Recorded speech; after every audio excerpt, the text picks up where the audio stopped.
আসসালামু আলাইকুম। সাপ্তাহিক শেয়ার বাজার বিশ্লেষণে আপনাদের সবাইকে স্বাগত জানাচ্ছি।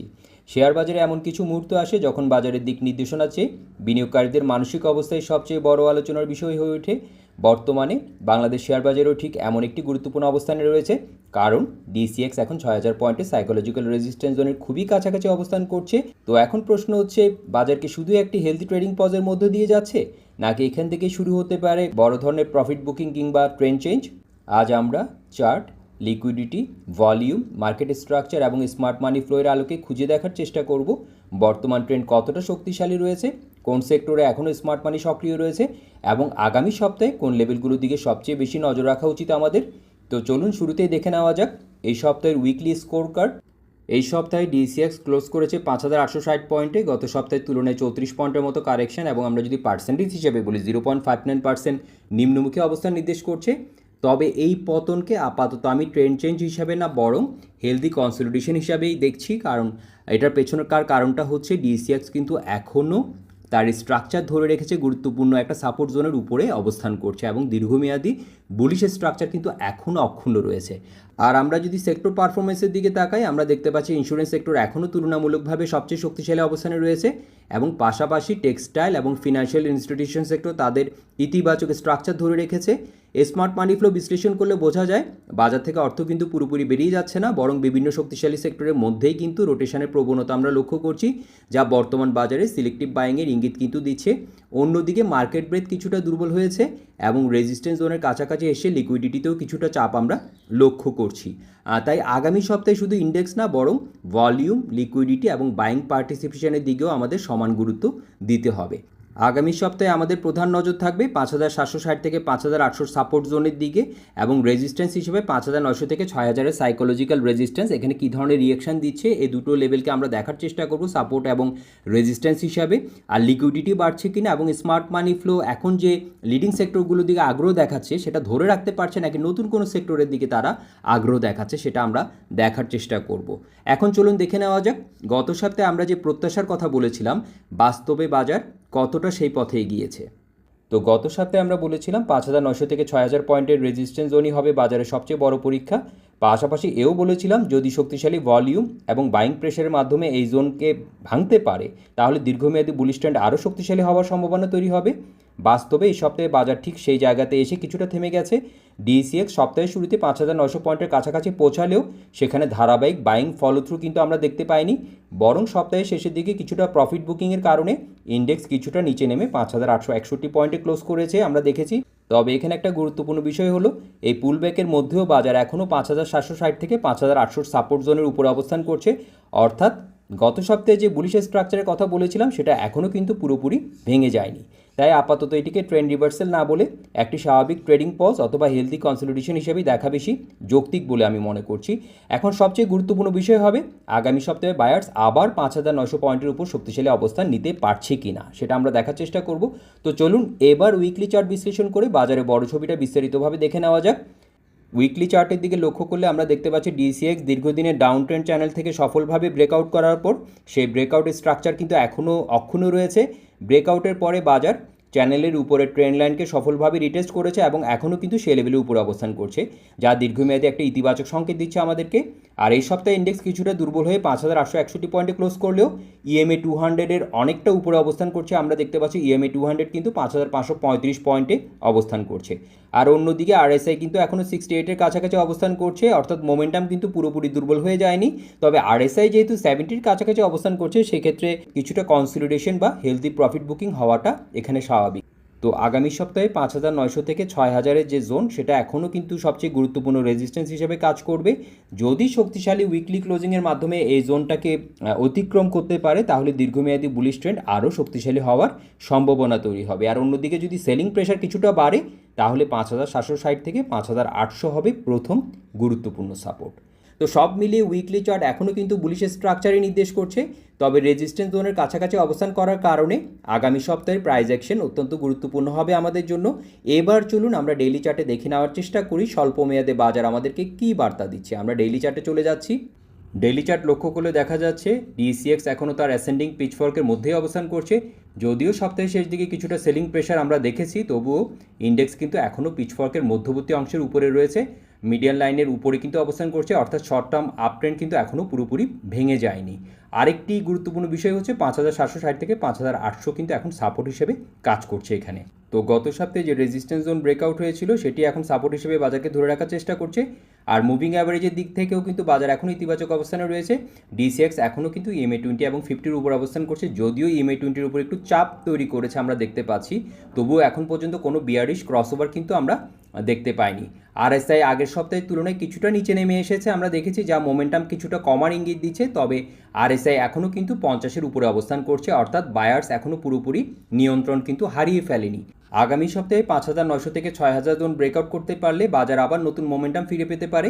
অন্যদিকে যদি সেলিং প্রেশার অব্যাহত থাকে তাহলে প্রথম নজর থাকবে 5760 থেকে 5800 যে সাপোর্ট জোনের কথা বলছি সেটা। এই সাপোর্ট যদি ভেঙে যায় সেক্ষেত্রে 5630 থেকে 5685 হবে পরবর্তী গুরুত্বপূর্ণ সাপোর্ট জোন। সব মিলিয়ে ডেইলি চার্ট আমাদের একটি বিষয় বলছে, বর্তমানে বাজার ট্রেন্ড চেঞ্জের চেয়ে বরং একটি হেলদি কনসলিডেশন ফেজের মধ্য দিয়ে যাচ্ছে। তাই এখন কিন্তু ইমোশন দিয়ে না, কনফার্মেশনের ভিত্তিতেই পরবর্তী সিদ্ধান্ত নেওয়া সবচেয়ে যুক্তিসঙ্গত হবে আমাদের জন্য। এই সপ্তাহে পুরো বিশ্লেষণ থেকে একটা বিষয় কিন্তু পরিষ্কার, বাজার এখন একটি অত্যন্ত গুরুত্বপূর্ণ সিদ্ধান্তর মোড়ে দাঁড়িয়ে আছে। 6000 পয়েন্ট শুধু একটি সংখ্যা না, এটি একটি গুরুত্বপূর্ণ সাইকোলজিক্যাল রেজিস্ট্যান্স জোন। তাই এই মুহূর্তে শুধু চার্ট না, একজন বিনিয়োগকারী ট্রেডিং সাইকোলজিও সমান গুরুত্বপূর্ণ। এই ধরনের অবস্থায় সাধারণত বিনিয়োগকারীদের মধ্যে দুটি আবেগ খুব বেশি কাজ করে, গ্রিড এবং ফিয়ার।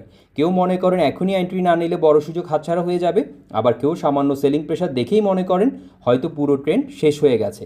কিন্তু একজন দক্ষ বিনিয়োগকারীর সিদ্ধান্ত কখনোই আবেগের উপর নির্ভর করে না, তিনি সিদ্ধান্ত নেন চার্টের কনফার্মেশন, প্রাইস অ্যাকশন এবং স্মার্ট মানি ফ্লো দেখে। তো এখন প্রশ্ন হতে পারে, এই মুহূর্তে কি পুরো ক্যাশ নিয়ে বাজারে এন্ট্রি করার সময়? আমার দৃষ্টিতে না।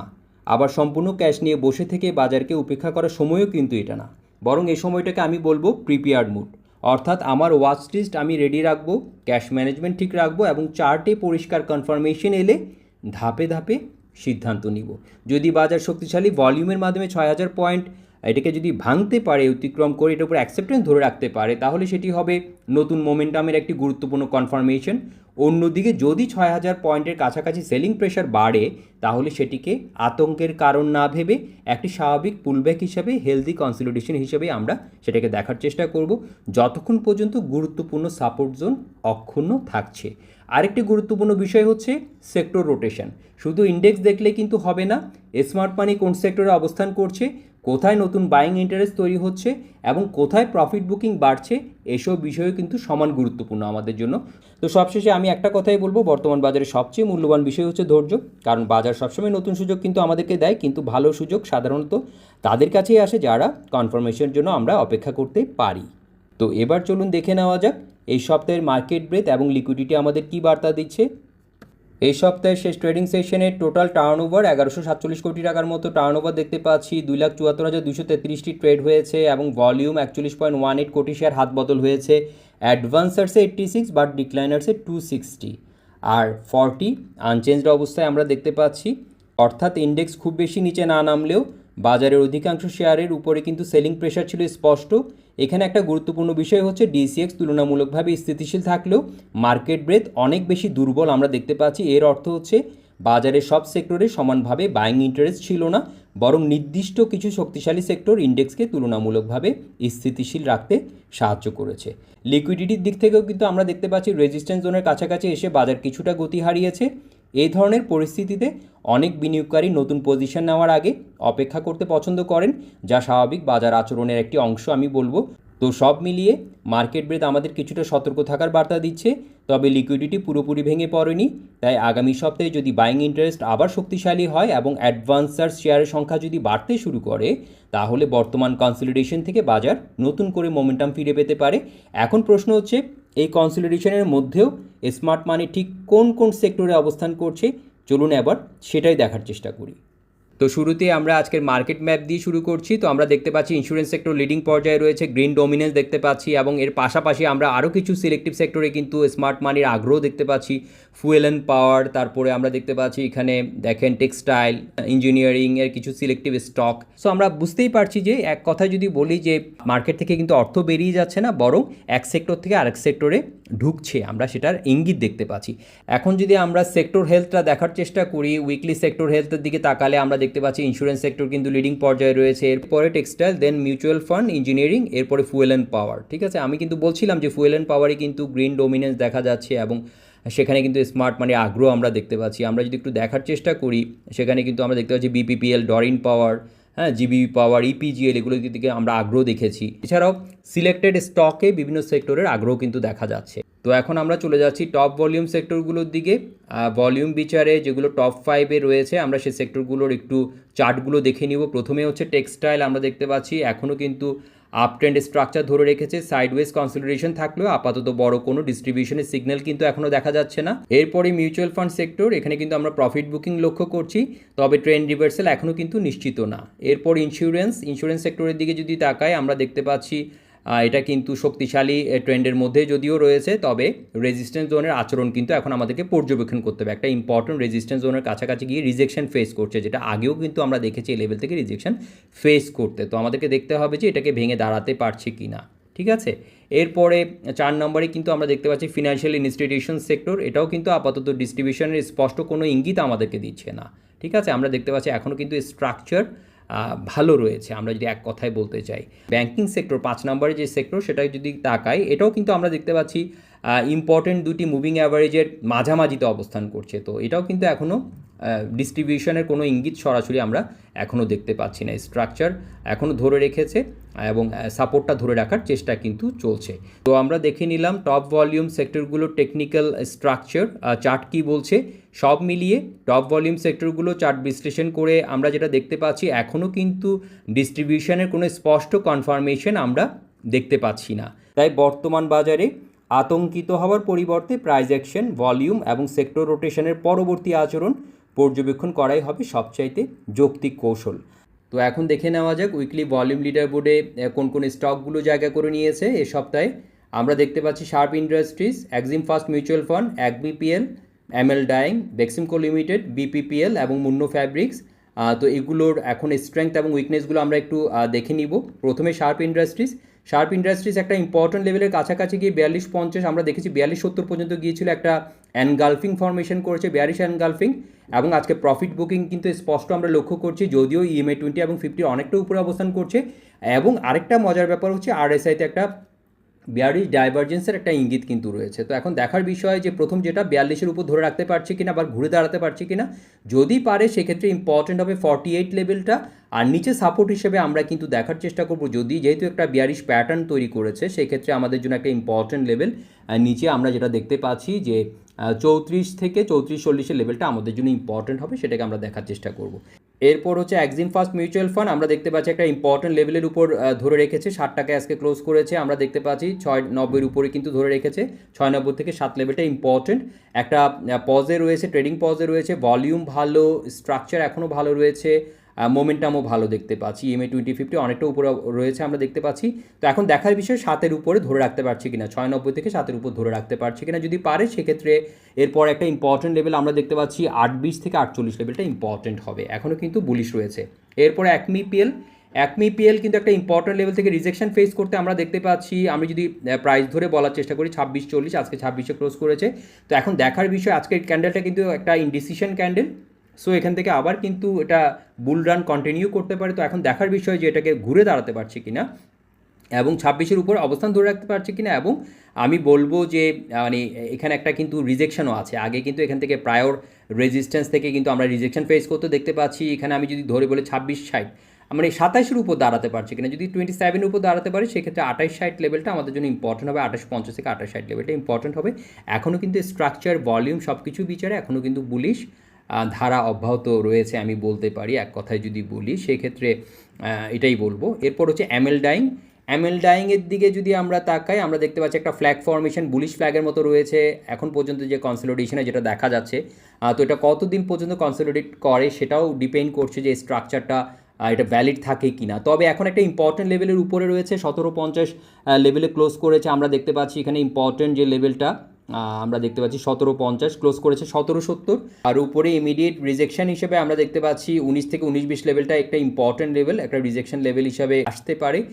তো এখানে যদি বুলিশ ফ্ল্যাগ হিসাবে যদি কাজ করে সেক্ষেত্রে একটা সম্ভাব্য টার্গেট যদি আমরা দেখার চেষ্টা করি এমএল ডাইংয়ে যেটা দেখাচ্ছে, জাস্ট এটা আমি ফিউচার রেফারেন্স হিসেবে আপনাদের সাথে শেয়ার করে রাখছি। এটা যে টার্গেটটা আমরা এখানে দেখতে পাচ্ছি 2750-র কাছাকাছি একটা সম্ভাব্য টার্গেট দেখা যাচ্ছে যদি এটা বুলিশ ফ্ল্যাগ এই স্ট্রাকচারটা ঠিক থাকে।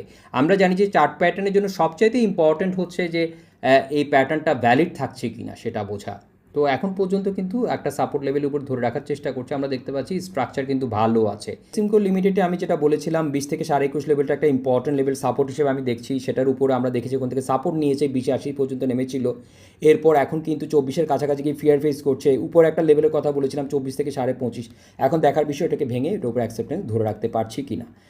তো এরপর হচ্ছে বিপিপিএলে আমরা কিন্তু দেখতে পাচ্ছি দেখেন একটা অ্যাসেন্ডিং চ্যানেল যেটা খুবই ইম্পর্টেন্ট। এটাকে ভেঙে এটা থেকে পুল ব্যাক করতে আমরা দেখেছি এবং এখন পর্যন্ত আমরা দেখতে পাচ্ছি আজকের যেটা হচ্ছে একটা আমরা দেখতে পাচ্ছি একটা এখানে ফিয়ার ফেস করছে, একটা shooting star type candlestick pattern করেছে, 2170-এ ক্লোজ করেছে। এখন দেখার বিষয় 21-এর উপর ধরে রাখতে পারছে কিনা। 21 থেকে 2150-এর লেভেলটা ইম্পর্টেন্ট।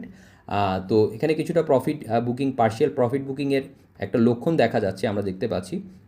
আর আমরা যদি এখানে আরএসআইটা একটু দেখার চেষ্টা করি, আরএসআই হিসাবে কিন্তু আমরা মোমেন্টামটা ভালো দেখতে পাচ্ছি। পরবর্তী একটা ইম্পর্টেন্ট লেভেল যদি আপনাদের সাথে শেয়ার করতে চাই 23 থেকে 33 লেভেলটা এখানে একটা ইম্পর্টেন্ট লেভেল। তো এখনও স্ট্রাকচার বিচারে আমি এটাকে ভালো দেখতে পাচ্ছি, ঠিক আছে। আর এখন সাপোর্ট হিসাবে আমরা দেখার চেষ্টা করবো স্ট্রাকচারটা ধরে রাখতে পারছি কি না। বিশেষ করে আমি এইভাবে বলবো যে 2150 এই লেভেলটাকে ধরে রাখতে পারছি কিনা এটা দেখার চেষ্টা করব। এটা এখন একটা লেভেল হিসাবে আমি এটাকে অবজার্ভ করব। তো এখন স্ট্রাকচার ভালো দেখতে পাচ্ছি। তো আজকের আলোচনার শেষ যে স্টক সেটা হচ্ছে মুন্নো ফ্যাব্রিক্স। তো মুন্নো ফ্যাব্রিক্সে আমরা দেখতে পাচ্ছি একটা ইম্পর্টেন্ট লেভেলের কাছাকাছি গিয়ে কিন্তু ফিয়ার ফেস করতে আমরা দেখেছি। আজকে যদি আমরা ক্লোজিং প্রাইসটা দেখি 2440, আগের দিনে ক্লোজিং প্রাইসও 2440 ছিল। এর আগের দিন এই তিনটা ক্যান্ডেল যদি কনসিডার করি 2470, 2440, খুব একটা কিন্তু প্রাইসের ডিফারেন্স হয়নি। আর ভলিউম সহ যদি দেখার চেষ্টা করি এখনও কিন্তু স্ট্রাকচারটাকে আমি বুলিশ হিসাবেই বলবো, যদিও একটা ইম্পর্টেন্ট লেভেলের কাছাকাছি গিয়ে ফিয়ার ফেস করছে। তো এখন দেখার বিষয় লেভেলটাকে ভেঙে দাঁড়াতে পারছে কি না। এরপর একটা ইম্পর্টেন্ট লেভেলের কথা যদি বলি 2630 থেকে 2650-এর লেভেলটা একটা ইম্পর্টেন্ট লেভেল হতে পারে। পরবর্তী অবজারভেশনের জন্য আমরা এটাকে দেখার চেষ্টা করব। এখনও কিন্তু মোমেন্টামও ভালো আছে, EMA 2050-র অনেকটা উপরে অবস্থান করছে। 24-এর উপর যতক্ষণ পর্যন্ত ধরে রেখেছে এটাকে আমি পজিটিভ হিসাবে দেখছি। যদি 24 লেভেলটা ভেঙে যায় সেক্ষেত্রে কিন্তু সাপোর্ট হিসাবে আমরা পরবর্তীতে যে লেভেলটার দিকে আমরা নজর রাখতে পারি সেটা হচ্ছে 21-এর লেভেলটা আমাদের জন্য ইম্পর্টেন্ট হবে। সো এটাকে আমরা দেখার চেষ্টা করব এই জায়গায় কী ধরনের রিঅ্যাকশন দিচ্ছে। তো এখন আমরা দেখে নিই আগামী সপ্তাহের জন্য আমাদের ট্রেডিং গেম প্ল্যান কী হওয়া উচিত। উইকলি এবং ডেইলি দুটো টাইম ফ্রেমেই কিন্তু বাজার আমাদেরকে গুরুত্বপূর্ণ বার্তা দিচ্ছে। আর সেটি হচ্ছে দীর্ঘমেয়াদী বুলিশ স্ট্রাকচার এখনও অক্ষুণ্ণ রয়েছে, তবে বাজার এখন এমন একটি পর্যায়ে অবস্থান করছে যেখানে পরবর্তী দিক নির্দেশনা অনেকটাই নির্ভর করবে 6000 পয়েন্টের রেজিস্ট্যান্স জোনের আচরণের উপর। যদি শক্তিশালী ভলিউম এবং বাইং প্রেশারের মাধ্যমে ডিসিএক্স 6000 পয়েন্ট অতিক্রম করে সেটার উপর অ্যাকসেপ্টেন্স ধরে রাখতে পারে তাহলে সেটি নতুন বুলিশ মোমেন্টামের একটি গুরুত্বপূর্ণ কনফার্মেশন হতে পারে আমাদের জন্য। অন্যদিকে যদি এই রেজিস্ট্যান্স জোন থেকেই সেলিং প্রেশার বাড়তে থাকে তাহলে সেটিকে আপাতত স্বাভাবিক পুলব্যাক কিংবা হেলদি কনসলিডেশন হিসেবে দেখা উচিত, কারণ একটি শক্তিশালী আপট্রেন্ডের মধ্যেও মাঝে মাঝে বিশ্রাম বা কনসলিডেশন হওয়া স্বাভাবিক বাজার আচরণ। আগামী সপ্তাহে তাই আমার সবচেয়ে বেশি নজরে থাকবে price action, volume, liquidity, market breadth, smart money flow এবং সেক্টর রোটেশনের উপর। বিশেষ করে 5760 থেকে 5800 সাপোর্ট জোন বাজার ধরে রাখতে পারছি কিনা এবং বায়ার্স আবার 5900 থেকে 6000 রেজিস্ট্যান্স জোনে নতুন মোমেন্টাম তৈরি করতে পারছি কিনা সেটি হবে আগামী সপ্তাহের জন্য সবচেয়ে গুরুত্বপূর্ণ বিষয়। ধন্যবাদ সবাইকে।